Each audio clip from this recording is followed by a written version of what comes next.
Good morning. Good morning. How's it going, Mark? Really good. How are you? I am good. I'm good.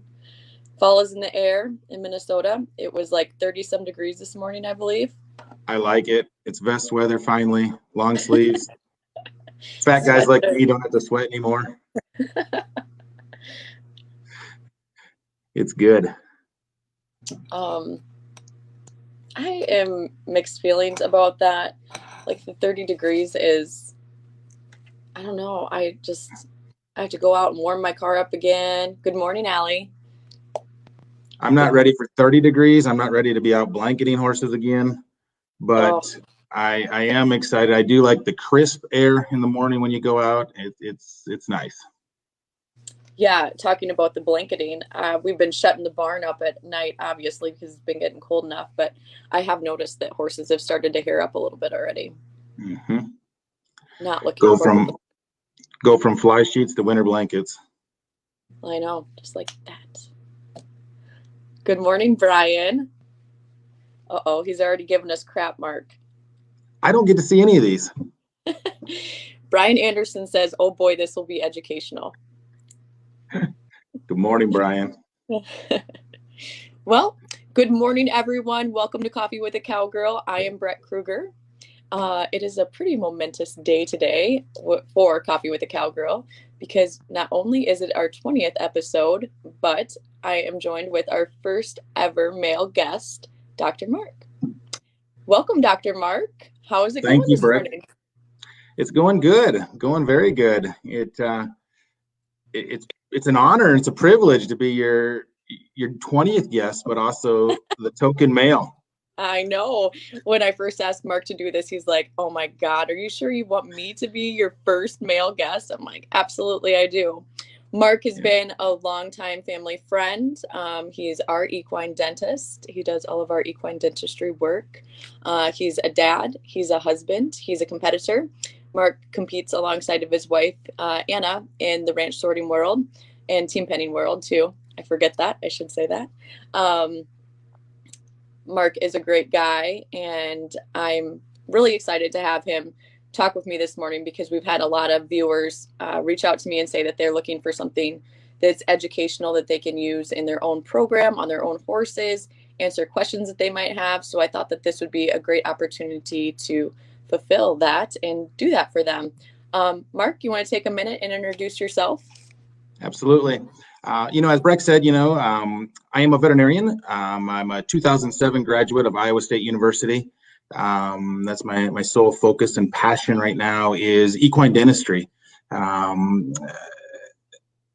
the primary focus of my life and highlights of my life is my relationship with my family. I have an awesome, beautiful wife, two amazing kids that at times, any of us who are parents, they drive you up the wall, but wouldn't have it any other way. We live out in rural South Dakota, just north of Sioux Falls. We have a small little acreage out here.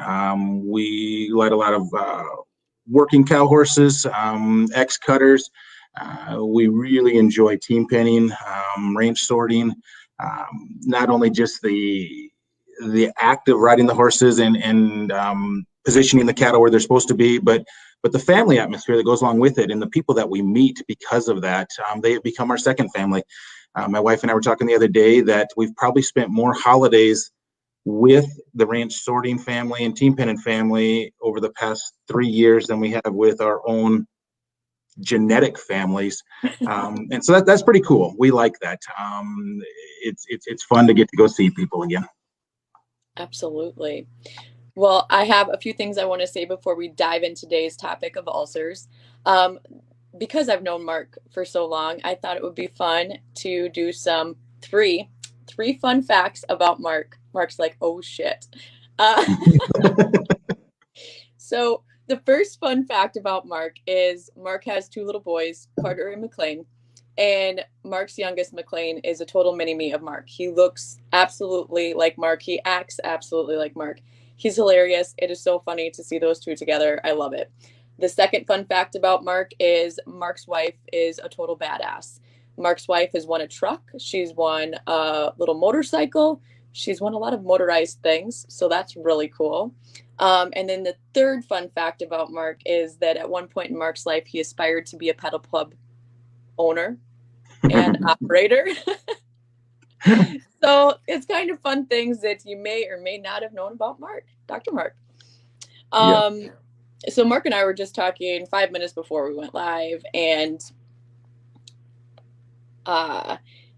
we were talking about him and I doing this and how this all aspired.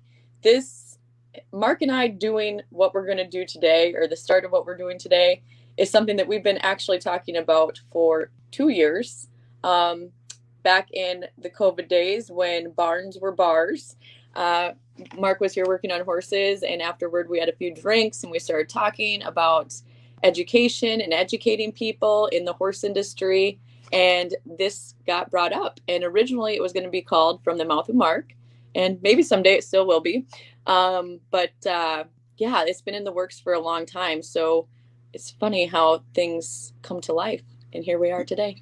Yeah, it's when we joked about it that night in your barn, I was like, yeah, I don't know if this will ever actually happen or not. It was kind of a dream, maybe this mythical creature that was hanging out there in cyberspace, and here we are today. It's exciting to see this finally come through, and to get a chance to talk with people about my own personal perspective on what we do with our own horses. Yes, I am a veterinarian, lots of years of school, tons of knowledge, but there's experts in every single field within veterinary medicine, whether that be a radiologist, whether that be an oncologist treating cancer only, a lameness doctor, internal medicine, dermatology, ophthalmology for your eyes, you name it, there is a specialty for that. And so there certainly are tons of more people out there that probably have a way higher IQ than I do, and focus solely in those areas. And we look to those to be the experts. But today I'm coming at you from my own personal perspective as a competitor, as a friend, and helping to share my knowledge base on what we found works for us when we're up and down the road with our horses, of all ages, and intensity training programs, and how we've had success with it. Yeah, and which Mark explaining that is one of the reasons that I wanted to have Mark on here today, just for that pure reason. He can come at it from a competitor standpoint, and also what he's seen in the field or throughout his history in the medical industry. Another thing I want to point out is that we're not getting paid to talk about any of these products. This is purely from experience, what we've both seen. But we do accept tips. Yeah. I mean, if you want to send us money, we're cool with that. Absolutely. I wouldn't say no. The other thing is, if you have any questions, this is meant to be interactive, fun. If you have any questions at any time, please type them in the chat, and I'll make sure that it gets to Mark and we can discuss that. So with that, I think, do we have all bases covered, Mark, on that? I think we're pretty darn good on that. Again, just as Breck said, my disclaimer is that I'm not a professional in this area. I am a veterinarian. That makes me a professional, but I know a lot about equine ulcers. I know a ton about dentistry, which that'll be a future episode, most likely, hopefully, if Breck likes me enough. And we'll go forward here. Sounds good.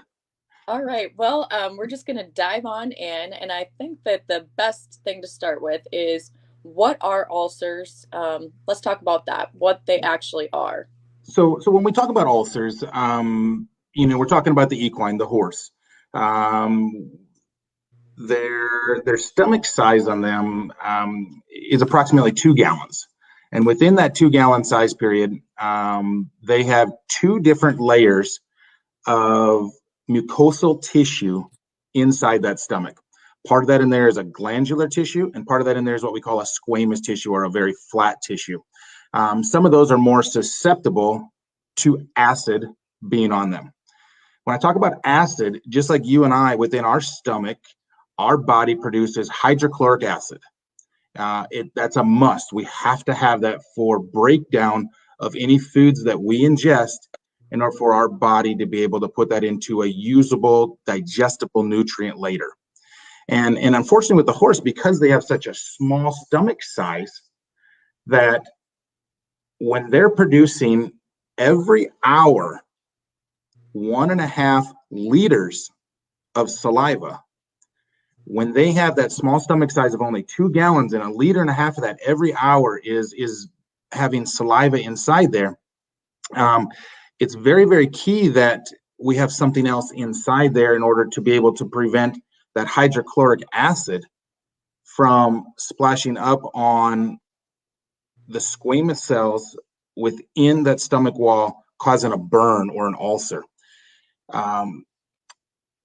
When we think about how much acid a horse is producing, they have to have nutrients inside that stomach at all times.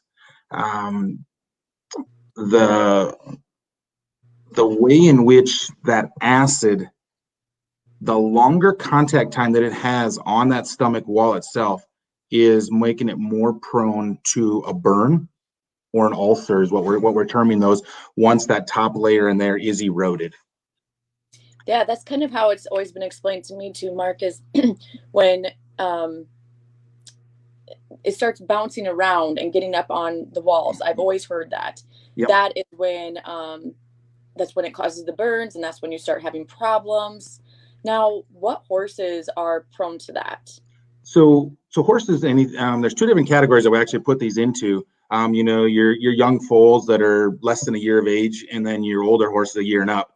But when you're talking about your exercising aspect of things, when we are exercising, when we're riding these horses, whether it's a trot, a lope, a walk even, you get a splash effect where it actually, that acid that sits inside that stomach will physically splash up on the top of that part of that stomach and create a burn because there's no protective layer up there. And so our horses in here that are more prone to this are going to be those that are in a high stress environment, a high intensity training environment. Our race horses, we know that greater than 90% of those all have stomach ulcers. We know that horses that are in stall confinement have a way higher incidence. Some reports 70-85% of horses on 100% stall confinement will have ulcer syndrome. There's a whole complex aspect of things if you really want to get into what the experts are saying, Dr. Andrews, and things of that nature. But the horses in here that are, again, in a high intensity training program, your stalls, horses that are traveling a lot when they're cross country, traveling back and forth, anything over 8, 10, 12, 14 hours is considered to be extremely stressful on them. Horses that have intermittent feeding, where we're not consistent as horse owners within our feeding program, those will have a way higher propensity, susceptibility for ulcers. I was going to say that, Mark, because performance horses are not the only horses that get ulcers. Any horse can technically get them. So even if you have like young horses in a group feeding situation outside and they're getting pushed away from the feeders or picked on, or they're low man on the totem pole, trail riding horses that are in that group environment too, that are low man on the totem pole, that can cause ulcers too, correct? Absolutely. And the reason why we bouncing off that, one of the main causes within those ulcers is that if they are the low man on the totem pole, horses are herd bound, on that end of it, but there's a pecking order. And if they're the low man, they're pushed away from the feeder. We know that if we don't have hay in front of them, long stem forages, or grain in small quantities every 4 to 6 hours, we know that we are at a higher risk factor for ulcers. We have to have something inside that small stomach at all times in order to prevent that splash from that acid or that constant contact against that stomach wall lining. Absolutely. That was a good way to explain that, Mark. Keeping the stomach somewhat full, so then you don't have the splash of the acid there, which then in turn causes the ulcers. Absolutely. What are some signs to look for in any horse? Like what are some things that you would say that you could see in a horse that potentially could have ulcers? Mm-hmm. The first one that we tend to see is they're just kind of poor doers. They just have an ill thrift about them. They're just kind of blah. Might be a From poor hair hair coat. coat. Yeah. Yep, might be a poor hair coat. It might be that they just don't really have much for energy. They may not gain weight for you despite feeding them every single supplement, high fat, high grain diet on the market. No energy, just all of a sudden their attitude completely changes with them. A horse that was really sweet, easy to get along with is now a complete bitch, to deal with, and you don't want to be anywhere near them. The fancy one, as everyone always says, is they get cinchy. You go to put your saddle on, you're going to tighten up your cinch, and all of a sudden they turn around and want to bite you. That can create some of those things. They want to lay down more because their belly hurts. You think about if you have a gut ache, you're just kind of hunched over. You're just, when you have the, true foodborne disease, some people term it the stomach flu. That's similar to what a horse is going to feel like with a stomach ulcer. They can see signs from like a colic almost, where they're turning around trying to bite at their belly. Where they're not having normal bowel movements due to a delayed gastric emptying, where it takes longer for that ingesta or their hay stuffs forages in order to be able to move from their mouth through down in their stomach, through their small intestine into their large colon, and eventually out onto your paddock. It takes longer for that to occur. Those are some of the basic things that we tend to see. Rare instances, you might be able to see like a diarrhea or an increased temperature from a secondary bacterial infection, but those are the more rares. Those are zebras. We're not here to talk about those today. I feel like ulcers have a lot of the same or similar signs as, well, you already said it, colic. I mean, Mm-hmm. ulcers show the same symptoms as a colic in some cases. You could think that you have dental issues. They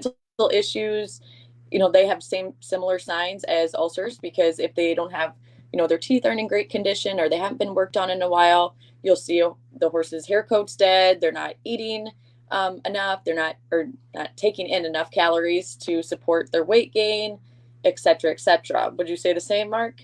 Very much so. If that horse is not able to consume enough protein and enough fats, you're going to lose weight. And if every time that they go in there and they try to take a bite of grain or a bite of hay, and it gets down in there and now it exposes that burn or that ulcer on that stomach wall, that hurts. Pain hurts.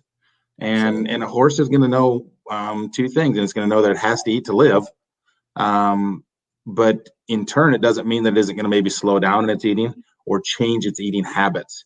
And so if you've got a horse out there that is losing tons of weight despite feeding him, despite having his teeth appropriately looked at by somebody who is incredibly knowledgeable when it comes to that, then one of the things that you probably should consider then next is using a flexible endoscope with your local veterinarian called a gastroscope, and actually going down in and scoping them and taking a look down along the esophagus, down into that stomach wall, looking at those two different components within the stomach and finding out, do you have some of these ulcers in here? Does it look, like somebody came in here and put out cigarettes and created burns all the way across on the inside of that stomach wall?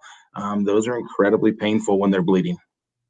And Mark just said consult your veterinarian, obviously, because ulcers are something that you can definitely manage.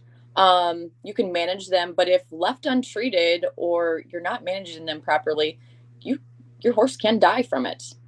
They can, if they get severe enough, they can get down to the point to where it will go into a full-blown colic. And whether it's a one-time episode, whether it's a recurring episode, you will get to the point here where they can be fatal if left untreated, if severe enough. I have seen a couple horses who have died because they were left untreated, and it presents itself in the form of a really bad colic. Yep. And then there's nothing you can do. Yeah, we tend to see, probably as a profession, we tend to see more of those super, super severe, more fatal type cases, more of the hindgut ulcers, and I haven't even got into those because that's a whole nother can of worms that that we tend to look at, and those are dietary driven. But the things that we'll talk about in a little while here should help with a lot of those hindgut ulcers. The primary ulcer, though, within the horse is still that of the stomach ulcer. Let's talk about what you want to dive into, Mark, and I'm guessing that that is the management of them. Absolutely. And I think that that's so important, is that stomach ulcers, number one, can be managed, can be prevented. And number two, if you do happen to have them, let's treat them and then let's prevent them going forward. And so, when we look at this from a management standpoint, we'll first talk here about, what can we do to decrease that risk level for a horse that might be prone to an ulcer.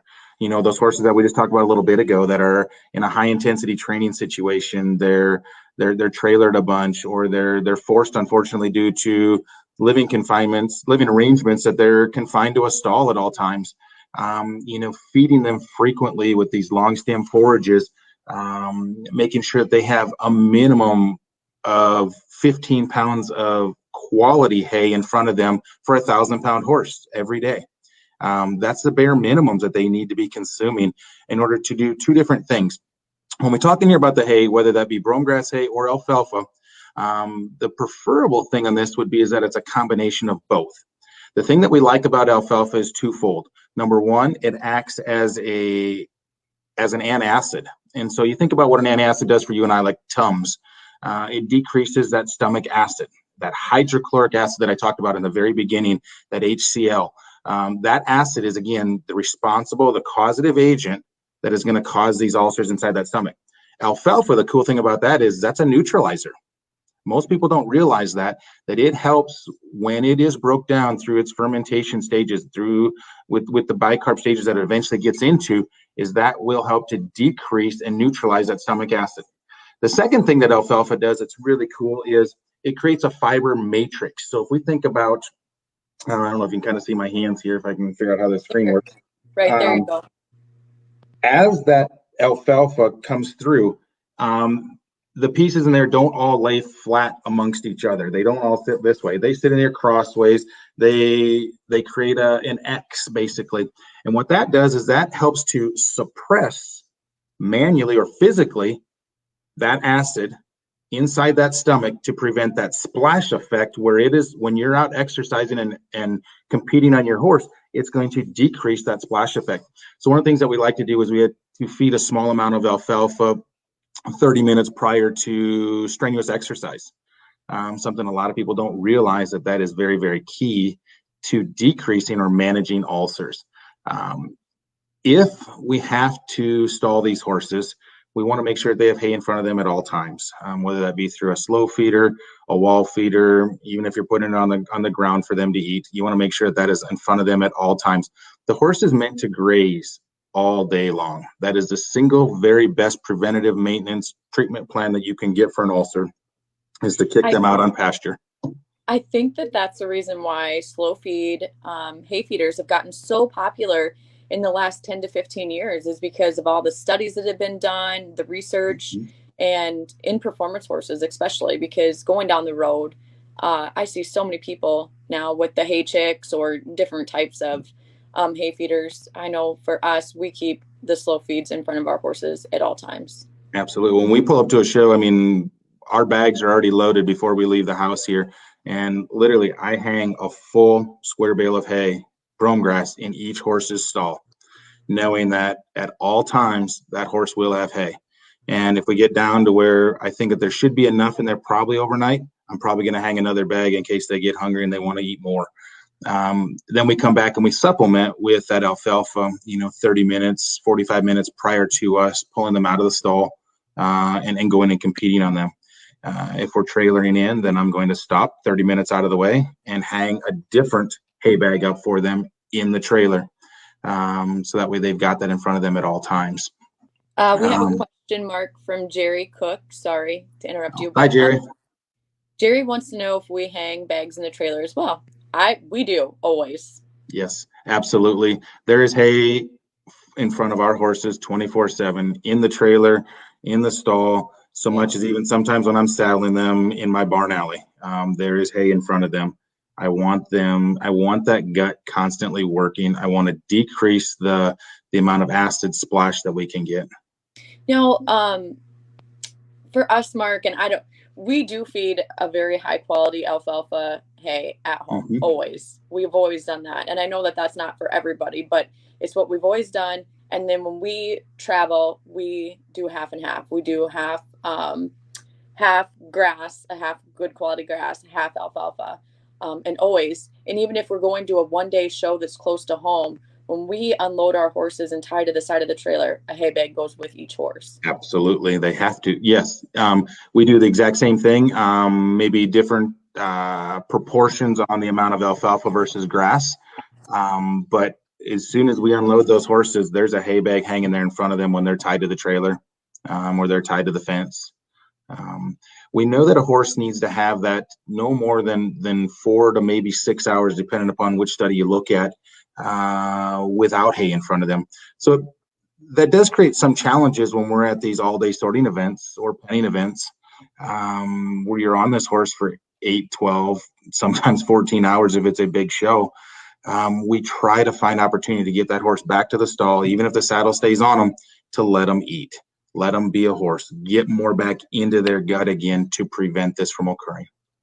That is a good point that you just made there, Mark. And I think there's a lot of people who compete, maybe not in our world, but in other aspects of the equine industry that probably run into the same problem. And one thing that I want your opinion on, I'm a firm believer of, is I don't think it's a great idea to sit on your horse all damn day. You need to get off and you need to let them out, because I think that when you keep them cinched up tight all the time, whether you're sitting on them or you've got them in the stall, always remember to uncinch them a little bit, because I think that causes ulcers as well, right? It could. It can. Yes. And it's twofold. Number one, you need to be a good horseman, be a good, take care of that animal.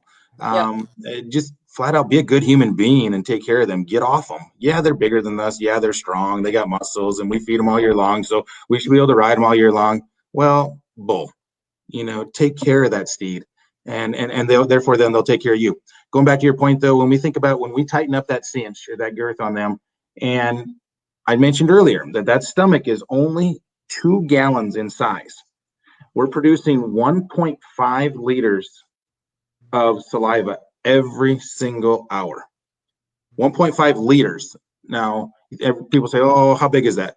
Well, think about a handle of Crown or a handle of Pendleton.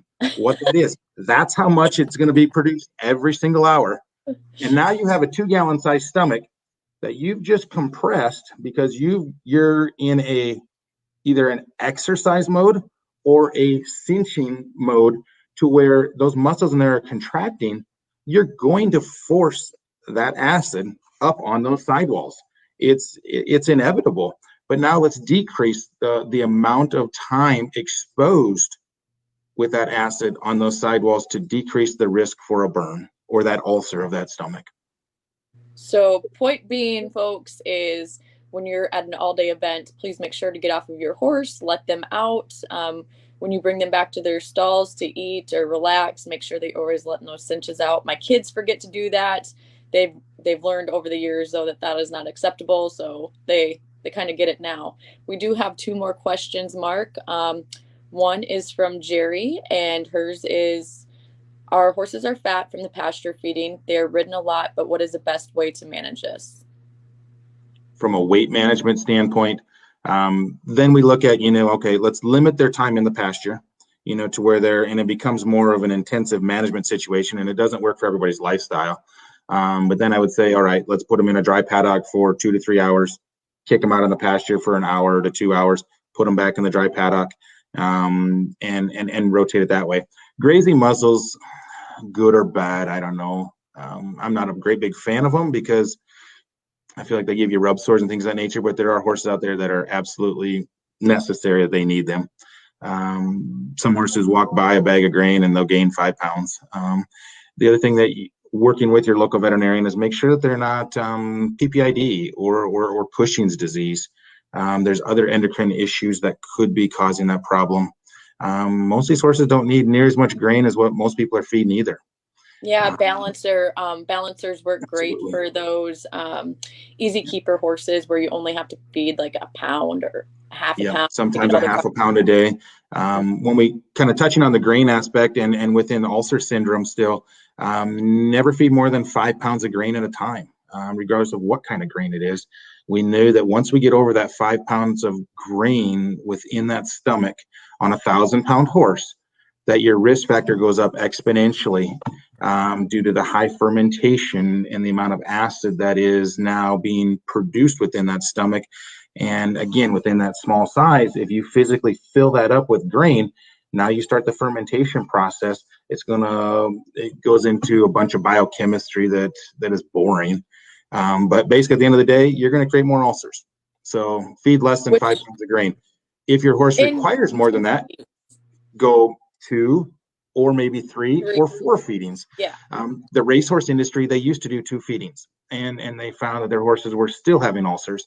Now they went to 4 feedings a day of the same amount of grain, but in lesser quantities at each feeding, and they've reduced their ulcer factor by it was like 8-fold or something goofy like that. It was huge. Um, the next question is, what can you do with easy keepers that gain too much weight with 24/7 hay or grass? Which kind of goes back to what we just talked about a little Yeah, bit. absolutely.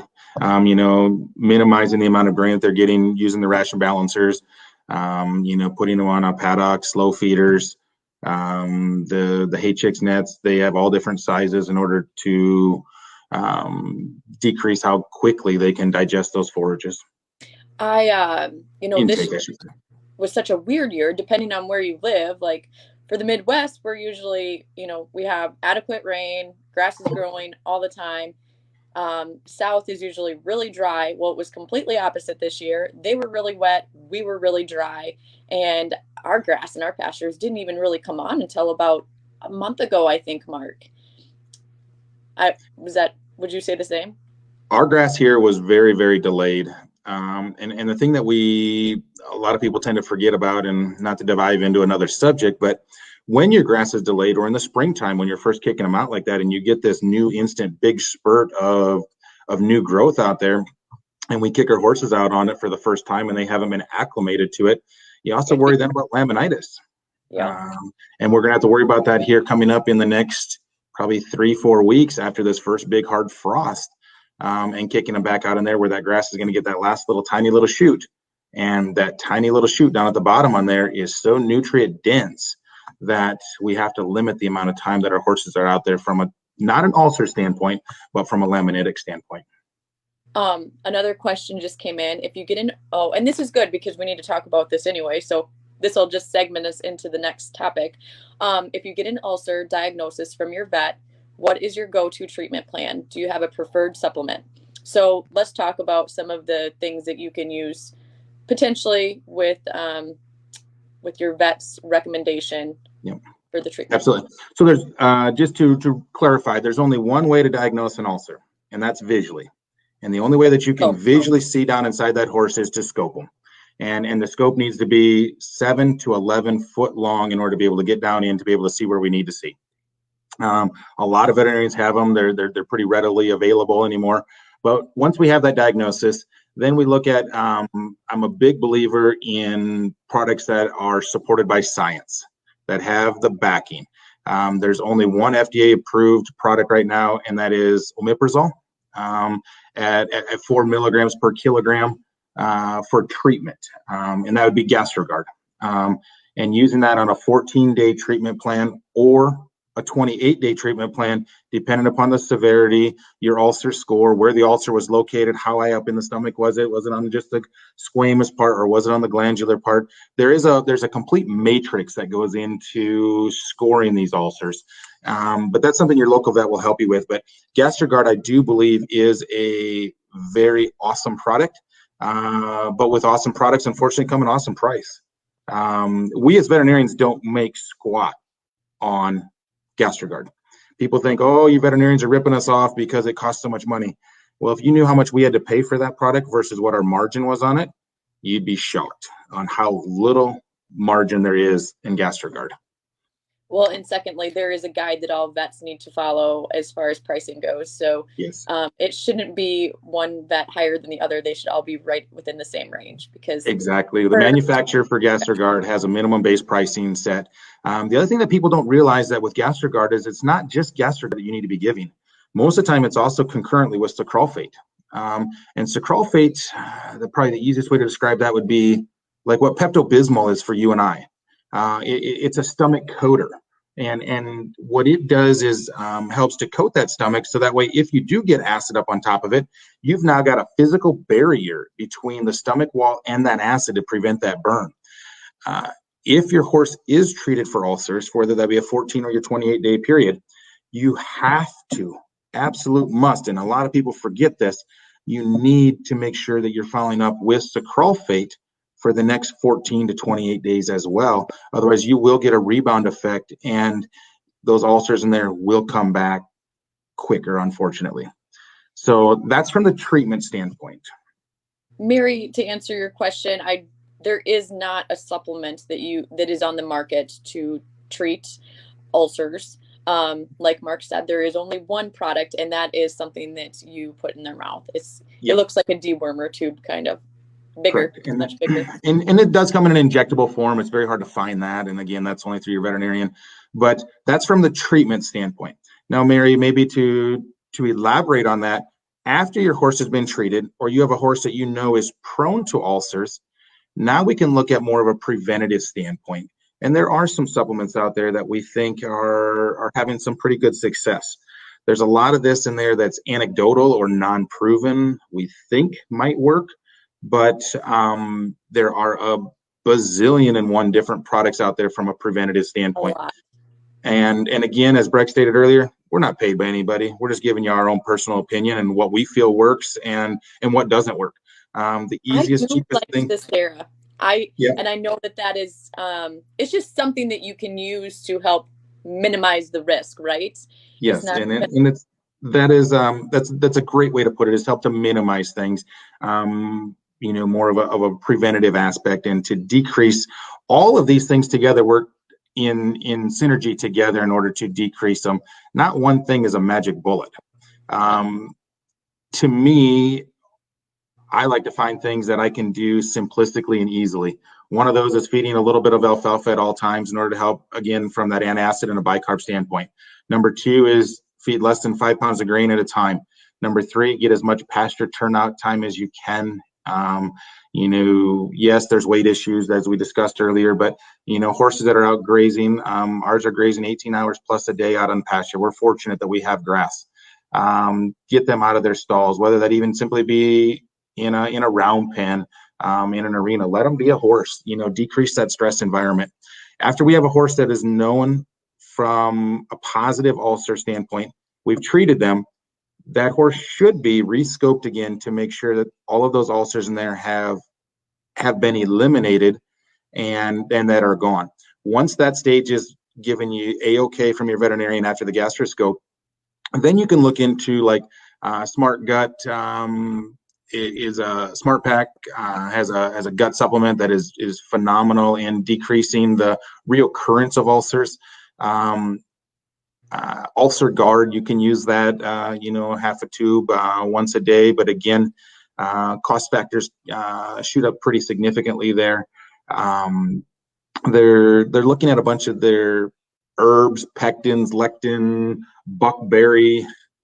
I'm not a holistic guy. I'm not your right guy. There's just so much on the market. There's a bazillion and one different products. Gut X 100 now, I think I just saw the other day, is out there. Zestera, Wild Gold. There's a ton of different products out there that might help be an adjuvant and help, but there's not one smoking magic bullet that will work for every single horse. The biggest things are those management factors that I just talked about, of your diet, your turnout time. Those are the main things that you need to focus on. One thing I would say too, ulcers are a serious issue, but with that, I don't think that it's wise to feed a bunch of different supplements, all for ulcers, at the same time in conjunction with each other. The other thing that you really need to pay attention to, we do it with ourselves, we do it with our animals. If they quote, a feeding rate on the bag. Stick to the feeding rate. More is not always better. More can really mess them up. So stick to that feeding rate of what they're recommending. Absolutely, especially if you're feeding like a ration balancer, which we use a lot of. When you're looking at a half pound to a pound, and all of a sudden somebody goes in there and feeds them things a full scoop, you can burn their kidneys out real fast. You can put them in liver failure. Formulated to feed to get their daily requirements of all those vitamins and minerals in a half pound feeding. Yeah. Yes, in a very, very small quantity. It's a scoop does not equal a scoop as well. A lot of people will realize too, from a nutritional standpoint. My scoop is going to be different than what Breck and Brandon feed on their scoop. When I was there, Brandon showed me his scoop, and I was like, "Holy cow, that thing is twice the size of mine." Our scoop is like it's huge. But for the grain and what they're feeding, Brandon knows. All right, this horse gets a quarter, this horse here gets a half, and he makes it work.